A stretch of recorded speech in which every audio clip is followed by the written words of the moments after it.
Dieu Radio, c'est la nouvelle radio web parlée 24 heures sur 24 au service de la communauté évangélique. En plus des discussions sur l'actualité, des experts viendront répondre à vos questions au quotidien. Dieu Radio sur espoir.ca.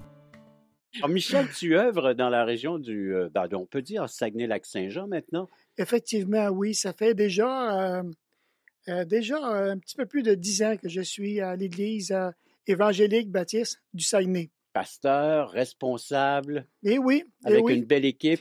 Une équipe formidable en passant, Régent. Ce que j'aime de cette équipe-là, on a vraiment le souci de marcher dans l'unité ensemble. Alors, on comprend qu'on a des diversités, on a des dons différents, des forces différentes, mais nous voulons tous mettre ça ensemble en unité et avancer. Donc, une Église qui préserve l'unité que le Seigneur a déjà accordée à son peuple, à ses enfants.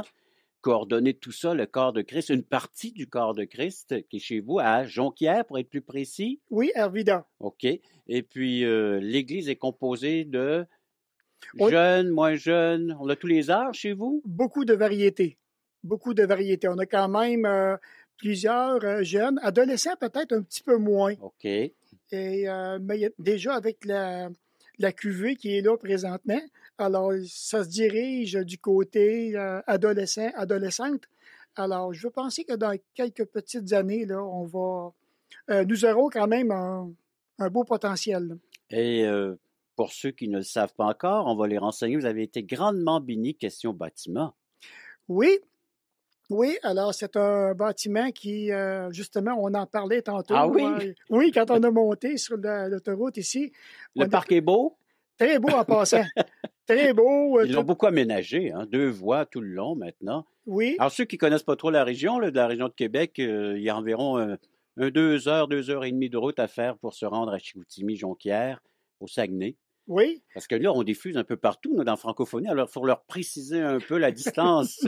Mais aujourd'hui, il n'y a plus de distance avec les médias, surtout avec la nouvelle technologie. Bien, on est parti ce matin, il était 7h moins quart de la Terrière. Puis, on a arrêté dans le parc, bien entendu. Prendre son petit café. Tranquillement, un petit déjeuner. Après ça, bien, on a filé tout droit ici. Et puis, parle-nous de cette région-là, la vision que vous avez sur votre région. Comment vous voulez la desservir en tant qu'Église? Mais lorsqu'on regarde à travers les Écritures, l'apôtre Paul lui-même, il y avait un souci pour son peuple, qui était le peuple juif. Et nous, aujourd'hui, personnellement, j'ai vraiment le souci, moi aussi, ce fardeau des âmes. Nous savons qu'il y a des âmes qui nous entourent, des gens qui n'ont pas le privilège de connaître le Seigneur Jésus comme Seigneur, Maître, Sauveur de leur vie personnelle. Alors, comme je partageais dernièrement justement au conseil de notre Église, de ranimer cette flamme, de revenir et de commencer à parler à des gens dans notre entourage pour qu'on puisse leur présenter le Seigneur Jésus et que ces gens-là puissent enfin avoir un espoir éternel dans la personne du Seigneur Jésus. Alors là, on est en train de faire différents ajustements et de regarder maintenant dans les mois qui viennent, peut-être même cette année, d'avoir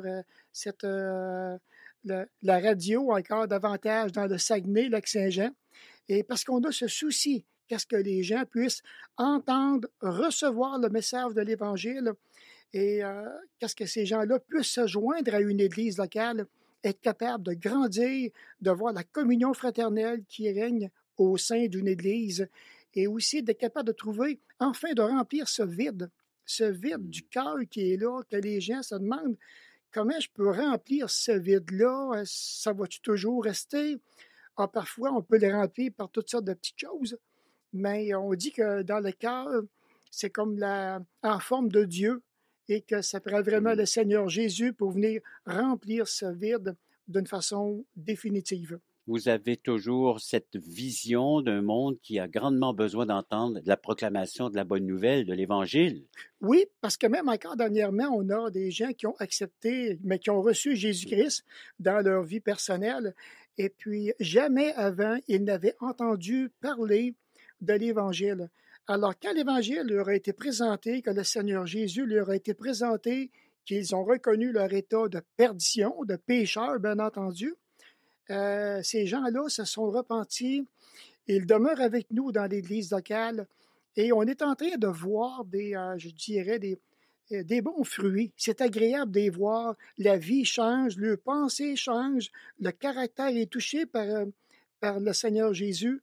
Et quelqu'un me disait dernièrement encore, que j'ai visité la semaine dernière, il disait, ça fait longtemps que je cherchais la vérité. J'ai cherché partout, partout, mais il dit, je ne pensais pas que c'était le Seigneur Jésus qui me manquait dans ma vie. Puis longtemps, il disait que lui-même, qui n'était pas fait pour vivre dans ce monde, il dit, qu'est-ce que je fais dans ce monde? Et finalement, c'est tellement agréable de le regarder aller. On le voit maintenant un petit peu comme un bébé.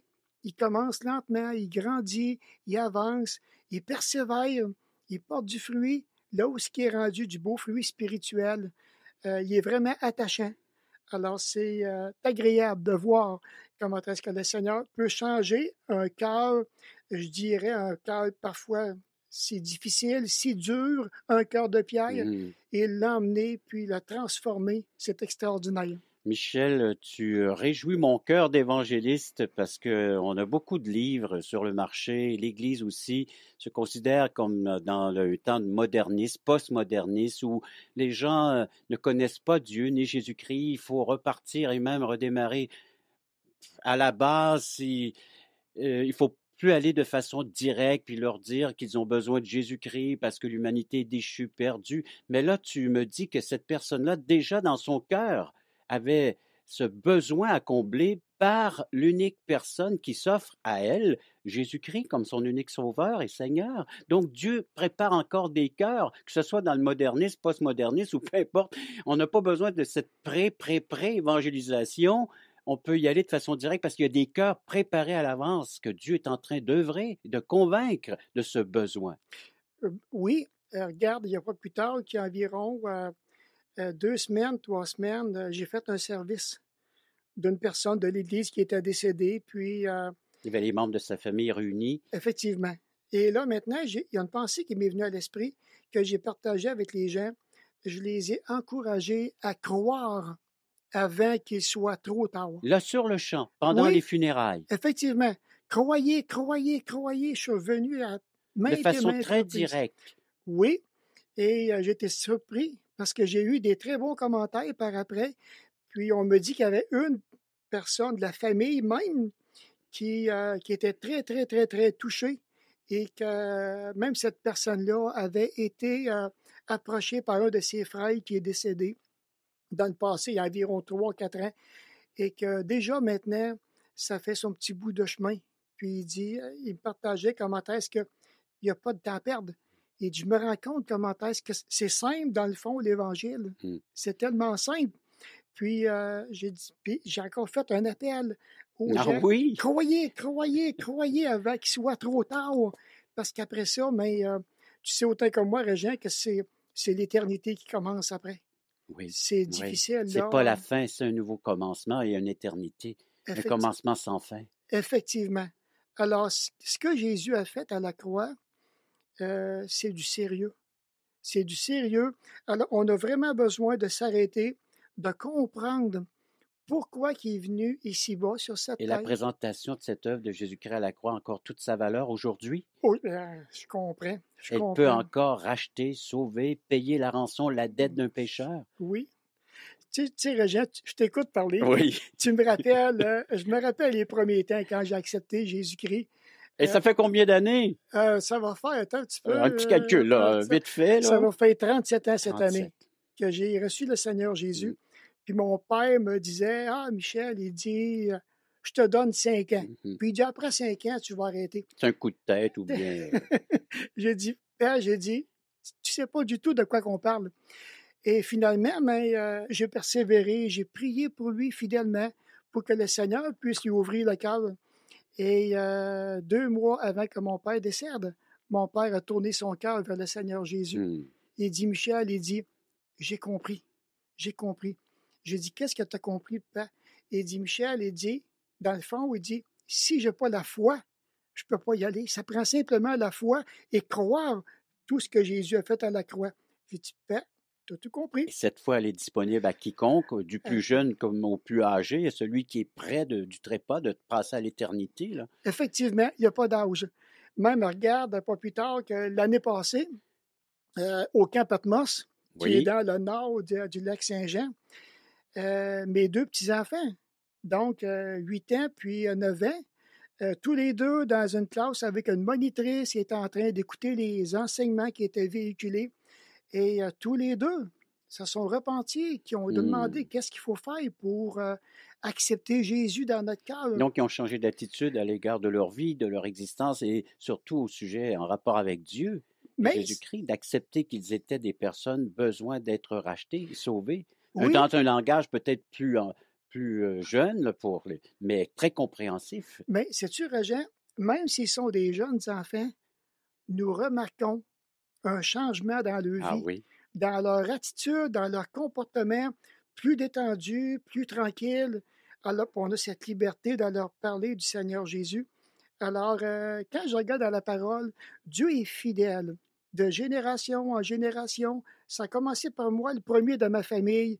J'ai mon frère, mes sœurs, j'ai des neveux, des nièces qui ont reçu le Seigneur Jésus. Maintenant, c'est rendu à mes petits-enfants. Alors, c'est merveilleux le Mhm. travail que Alors, Dieu le fait. grand-papa regarde l'œuvre merveilleuse de Dieu s'accomplir au sein de sa famille, mais en tant que pasteur, quels sont les moyens? Tu viens de nous parler de la radio. Tu aimerais avoir une radio locale ou une radio qui va diffuser peut-être en collaboration avec nous aussi, d'élargir, d'atteindre de plus grandes régions possibles, donc celle du Saguenay-Lac-Saint-Jean, avoir votre radio. Vous avez des déjeuners de l'espoir aussi auxquels j'ai déjà participé, j'ai donné mon témoignage. Est-ce qu'il y a d'autres façons d'aborder pour aller chercher un plus grand nombre possible? Mais je crois personnellement que lorsqu'on regarde sérieusement notre ville, là où que le Seigneur nous a placés, oui, ça prend beaucoup de prières, ça prend d'engagement. Donc la prière, La- l'intercession, oui, oui, ça, j'y crois c'est là que ça personnellement. commence. Oui, ça Ouais. commence à genoux dans la prière.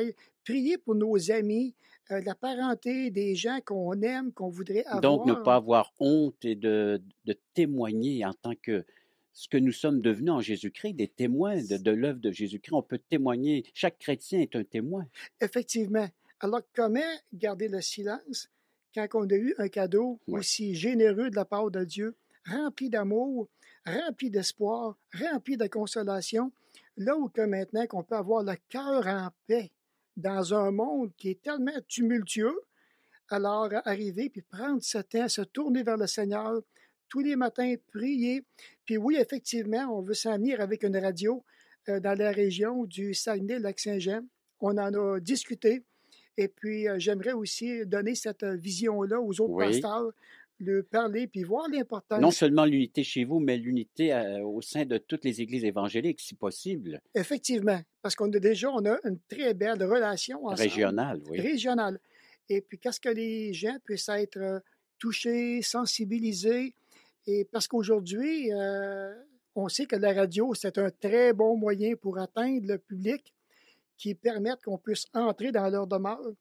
Puis, en plus, on entre avec un message éternel, un message de gloire, un message d'espoir. Alors, je pense que déjà là, tous les cœurs qui sont prêts à entendre, à recevoir ce qui est proclamé, ces gens-là, c'est certain qu'ils ne le regretteront jamais, jamais, jamais. Nous savons qu'il y a plusieurs personnes à l'écoute qui n'est pas à l'abri des épreuves. Il y a encore des grands drames, des catastrophes que nous entendons sur les ondes des médias, à la télévision et à la radio et surtout dans les bulletins de nouvelles. Et toi, tu as vécu un drame chez vous. Et Et oui, j'aimerais qu'on puisse allouer un certain temps pour que tu nous parles comment tu as passé à travers cette épreuve de la maladie. oui, mais il y a quelques années, sans que je sache, en 2005, j'ai été frappé par un cancer. Et Diagnostiqué, donc, cancer. en 2010. OK. Donc, 5 ans plus tard, j'avais différents symptômes auxquels je n'allais pas bien au niveau de la santé, perte de poids, je faiblissais constamment, j'avais chaud à propos de tout et de rien, Sans savoir là, vraiment ce qui n'allait pas chez toi. Là. effectivement. Et là, maintenant, après avoir rencontré le médecin, puis après avoir passé une échographie, un scanner, et là, maintenant, je rentre dans le bureau accompagné de ma fille qui voulait venir avec moi aussi. De quel âge, là, elle avait? Ma fille, elle a 30 ans. Et là, à ce moment-là, il me dit, Michel, il dit, ça va pas bien pour toi. Ça fait que là, mais j'ai resté très calme. Puis, je lui ai demandé, je lui ai dit, qu'est-ce qui se passe? Il dit, Michel, il dit, tu as la maladie du lymphome. Alors, moi, c'est un mot que j'avais jamais entendu personnellement. Puis, pendant le temps qu'il me disait un petit peu les conséquences que j'étais en train de, ce que j'allais vivre, et je suis arrêté, puis j'ai dit, mais qu'est-ce que tu veux dire par le lymphome? Il Là, dit, c'est un médecin médecin général, médecin familial? oui, Oui. oui. Et là, à partir de là, il dit, tu as le cancer des ganglions. Alors là, maintenant, il dit, tu vas pouvoir aller à l'hôpital, faire la chimiothérapie, tu vas être malade, tu vas vomir, un paquet de choses, Donc, la montagne s'installe devant toi et la famille. effectivement. Et là, maintenant, moi, personnellement, j'étais vraiment en paix parce que je sais où ce que je vais pour l'éternité. Ça ne me reste pas insensible dans le sens où il y a le côté humain aussi. Je pensais à mon épouse, je pensais aussi à mes enfants à ce moment-là, Oui. je pensais à mon ministère, des amis. Alors, c'est à ce moment-là que je me suis tourné vers le Seigneur Jésus. Puis j'ai posé la question, j'ai dit, Tu le t'entends? connaissais déjà en tant que ton sauveur et Seigneur, mais tu te tournes dans la situation dans laquelle tu viens d'apprendre que tu te trouves. Oui, parce que c'est trop lourd à Oui. porter, beaucoup trop lourd. Alors j'ai dit ça au Seigneur, j'ai dit, bon, est-ce que c'est grave ou pas? Est-ce que c'est dangereux ou pas? Est-ce que c'est mortel ou pas? Et là, mais j'ai demandé qu'est-ce qu'il puisse me réconforter. Ah Seigneur, j'ai dit, dans ta fidélité, comment pourrais-tu me réconforter? Alors j'ai demandé soit inspire-moi un cantique ou bien un verset de la parole. Puis il m'a donné un très beau passage, Régent, dans Ésaïe 41, 10. Quand il dit, ne crains point car je suis avec toi, ne promène pas des regards inquiets, car je suis ton Dieu. Je te soutiens de ma droite triomphante, je viens à ton secours. Et comment est venu ce texte, ce verset, dans une lecture quotidienne ou par hasard? Non, non, non, non, c'est des versets qui, pour que ça vienne dans mon esprit, il fallait que je l'aie déjà lu. Et le Dieu étant fidèle, c'était tellement beau, c'était doux, doux, Donc, doux, c'est une doux. relation. C'est tellement important, Régent. C'est tellement important. Si je n'ai pas cette relation-là avec mon Père Céleste, je ne sais pas comment j'aurais passé cette Il a parlé épreuve-là. à son enfant pour le consoler, le réconforter, l'encourager. C'est ce qu'il a fait. Ouais. Alors, qui fait que je t'avoue, honnêtement, Régent, je disais à mon épouse, passer par un cancer comme j'ai passé et le vivre de la façon dont je l'ai vécu sur le plan spirituel, la façon dont le Seigneur m'a soutenu dans sa fidélité, j'en passerais 50 épreuves comme ça. C'était extraordinaire. Il faut le vivre. Parce qu'il y a eu les soins, il y a eu les traitements. Oui, les traitements de chimiothérapie, le médecin m'avait dit tu vas vomir, un paquet de choses. Mais j'ai rien eu de tout ça. Les voyages, parce que ça se faisait dans la région ou tu devais quitter la région, aller à l'extérieur, passer ces traitements? Non, je restais à Ça pouvait se faire chez toi à Arvida? Oui, à Alma, Alma. à l'hôpital d'Alma. Alors, j'ai eu 8 traitements à tous les 21 jours. Et là, maintenant, je suis en rémission totale. J'ai rencontré l'oncologue le 10 décembre dernier. Un médecin d'ici, de Québec? Non? On m'a dit que oui, qu'il demeurait à Québec, mais qu'il vient à Chicoutimi puis il vient à Alma. Il fait du bureau. Il fait du bureau, oui. Un excellent médecin en passant. Alors, puis, quand il m'a montré les résultats des prises de sang, il dit, Monsieur Lahaye, il dit, regardez, il dit, c'est tellement beau, tout est beau, vous êtes en rémission totale. Puis ça va faire 3 ans déjà, le mois prochain, le 15 mars, que j'aurai fait mon dernier traitement de chimiothérapie. Et depuis ce temps-là, ma santé va de mieux en mieux. Et je pense que c'est une rémission des plus réussies. Très appréciée en passant. Alors, pour moi, dans mon cas à moi, ça a été comme ça que ça s'est présenté parce qu'il me disait que c'était un lymphome non hodgkinien à grande cellule, que c'était celui-là qui répondait le mieux à la chimiothérapie. Mais non seulement ça, les gens aussi, j'ai eu tellement de personnes à travers le Québec qui ont prié pour nous. Alors, quand tu te sens soutenu dans la prière, puis que tu sais que tu as des gens qui intercèdent pour que la volonté de Dieu s'accomplisse dans ta vie, ça a été tellement agréable de passer à travers tout ça. j'en suis ressorti, je te dirais, vision renouvelée, Oui. foi renouvelée encore. Puis ça a été un temps merveilleux que j'ai passé à travers ces moments difficiles de ma Parce qu'il y vie. a eu différentes émotions, là. Oui, Il y a eu des réactions. oui, c'est évident. Est-ce qu'il y a eu la colère? Est-ce qu'il y a eu la dépression? Est-ce qu'il y a eu... on peut vivre tellement, et surtout la famille, des pleurs, des larmes. J'ai eu beaucoup au niveau de mes enfants. Moi, personnellement, je disais à mes enfants, je vais vous demander une chose. Je dis, quand on se reverra, j'aimerais que vous puissiez me poser la question, Papa, comment le Seigneur t'est fidèle à travers ce que tu vis? Puis j'ai dit, si vous me posez cette question-là, à ce moment-là, on va parler de la foi, on va parler de l'espoir. Donc, les regards sur là où le mot espérance a toute sa raison d'être et Dans- sa valeur dans une chez si- l'être humain. Ouais. Oui, dans une situation comme celle-là, pour moi, personnellement, oui. Et puis, je t'avoue qu'au début, que je me rappelle quand le médecin m'a dit que j'avais un cancer, les pensées allaient peut-être à 300 000 Mhm. à l'esprit. Oui.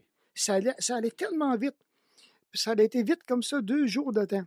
Et là, je dis au Seigneur, je dis, tu dis que David disait, je me couche et je m'endors en sécurité. Quand toi seul, ô Éternel, tu fais ta demeure chez moi.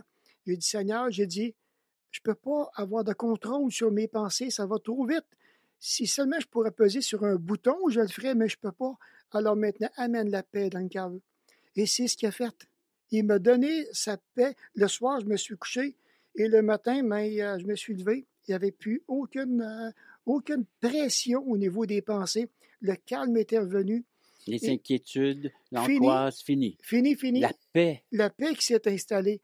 C'est fou ce que je vais dire, Roger, mais c'est pareil comme si que le Seigneur m'aurait emmené au-dessus du cancer. Il y a comme une ligne à franchir, une barrière, et puis Oui. elle est non seulement psychologique, mais elle est aussi spirituelle. Oui, Tu rentrais dans cette dimension du royaume de Dieu, dans cette dimension de la présence divine. oui. Surtout quand que le verset m'est venu à l'esprit de ne pas promener des regards inquiets.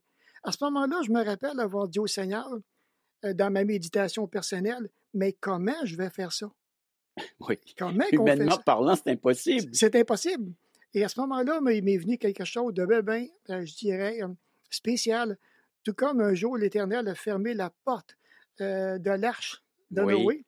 Alors moi, j'ai fermé la porte de l'arche de mon cœur aux angoisses, aux insécurités, Aux tempêtes. à tout. Je me suis dit, je ne vivrai pas de cette façon-là. Et puisque Dieu m'avait déjà donné une promesse au départ de ne pas promener des regards inquiets, alors j'ai dit, Seigneur, j'ai dit, je ne déroberai pas mes yeux ni à gauche ni à droite. Je vais rester ferme sur cette promesse que tu m'as donnée. Puis je l'ai tenue jusqu'au bout. Jusqu'au bout. C'était merveilleux. Et dire que Michel, il y en a tellement qui se privent de ces bienfaits de Dieu dans leur vie. Oui, parce que tu sais, Régent, même les gens qui nous écoutent ce matin, peut-être que mon histoire rejoint quelqu'un à quelque part. Et ils vont la réentendre en après-midi, en soirée, cette émission. Bien, je l'espère. Oui. Si seulement ça peut apporter un espoir, puis c'est la vérité que je dis là.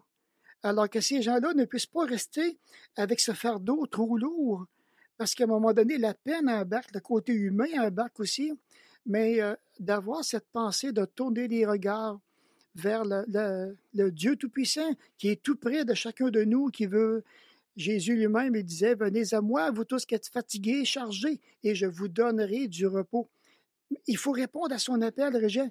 Il faut venir à lui. C'est ce que nous encourageons les gens à faire, à répondre à cette invitation, invitation audacieuse que Jésus lance aujourd'hui.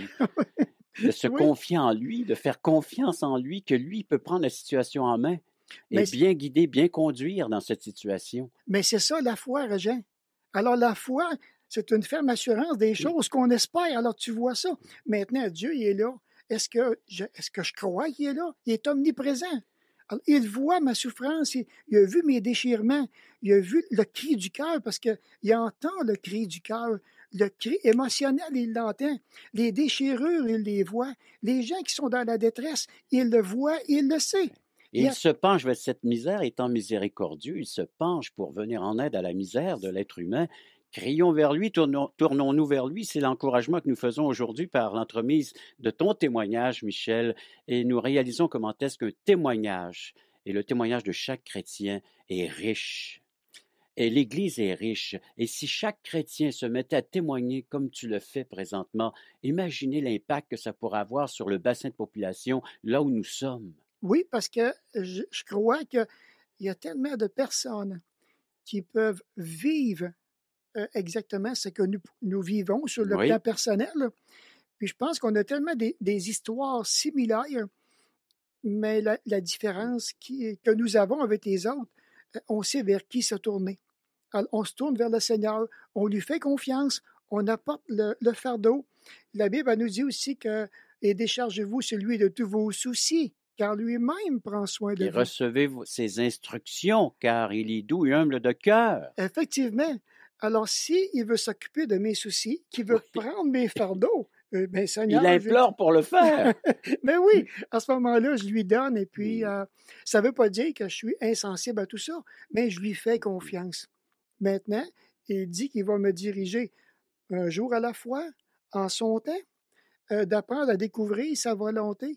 Et Michel, c'est si, merveilleux. je m'excuse de t'interrompre, mais parce que le temps coule, là. Et puis, si on veut te rencontrer ou si on veut entendre ces merveilleuses histoires d'intervention divine ou de Dieu dans la vie, on se rend où, là, à Arvida? On fait quoi, là? À ce moment-là, c'est de venir nous voir au 28-85 rue Berthier à Arvida.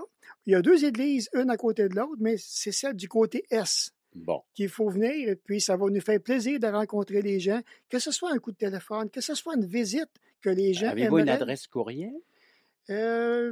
Par cœur de même, Bon. ouais, tu J'en me prends demande un trop, petit peu, oui. Michel. Mais un numéro de téléphone. Oui, dans le 720-2267. Et puis, prochainement, il y aura une radio. Alors, oui, finis ton numéro de téléphone, oui. Oui, c'est ça, dans le 418. Oui. Alors ça, c'est mon numéro de téléphone cellulaire. Ah, ton personnel, toi. Oui, le OK. 720-2267. Alors qu'il me ferait extrêmement plaisir de prendre rendez-vous avec les gens, Oui. d'aller leur partager Mm. les beaux trésors de la foi. Et puis, s'il y a des églises qui veulent organiser un merveilleux déjeuner de l'espoir, ils aimeraient t'avoir comme invité pour entendre à nouveau cette histoire, mais avec plus de détails peut-être. Oui, effectivement, T'es le bienvenu. toujours disponible. Bon. Michel, la radio, c'est pour quand? Est-ce qu'il y a une date? Non, on est encore dans l'embryon de tout ça, mais ça va voir jour un jour. On l'espère du fond du cœur, Ça Jean. va naître. On l'espère. Et puis, Michel, nous, on peut justement dire aux gens que ceux qui veulent nous rejoindre, ils peuvent le faire par toutchrétien.com. C'est des adresses Internet, espoir.ca, le momentdespoir.ca. Ils peuvent aller voir ce qui se passe dans ce momentdespoir.ca. Ils peuvent s'inscrire à des ateliers qui s'appellent Espoir pour le cœur. Et puis, il y a des capsules de 30 secondes qui sont diffusées sur les ondes de la radio. On espère que chez vous, prochainement, il y a une possibilité, il y a une ouverture. Il faut prier pour cette possibilité que ces mêmes capsules qui sont produites ici, diffusées à Québec, le soient dans votre région, au Saguenay-Lac-Saint-Jean. Pourquoi pas? Régent, ça serait merveilleux. On espère que le Seigneur va aplanir dans cette direction-là et que ce que vous vivez ici à Québec, qu'est-ce que ça puisse apporter espoir aussi aux gens de la région du Saguenay-Lac-Saint-Jean. Ça serait mon désir le plus profond, le plus sérieux. Oui. Michel, on voit que tu es un homme fort occupé. Hein? Une petite zézique qui parle. La musique, c'est ton téléphone là, qui est en... Oui, il y a des gens qui sont à la recherche déjà de Michel. Tu vois, on a donné le numéro. Déjà, on essaie de te rejoindre. C'est possible. Mais nous, il nous reste à peine quelques instants pour vous dire merci d'avoir été à l'écoute de cette autre émission de Dieu Radio. Et puis, on peut prier pour l'équipe qui est au Saguenay-Lac-Saint-Jean, que le Seigneur vous utilise à sa gloire et puis dans tout ce que vous voulez entreprendre et qu'il vous accorde ses bienfaits.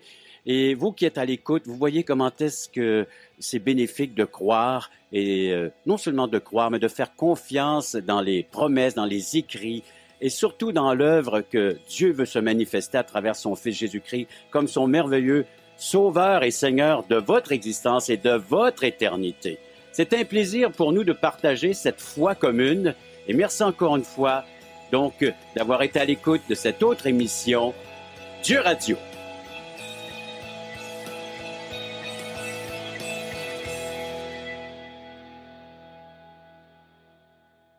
Vous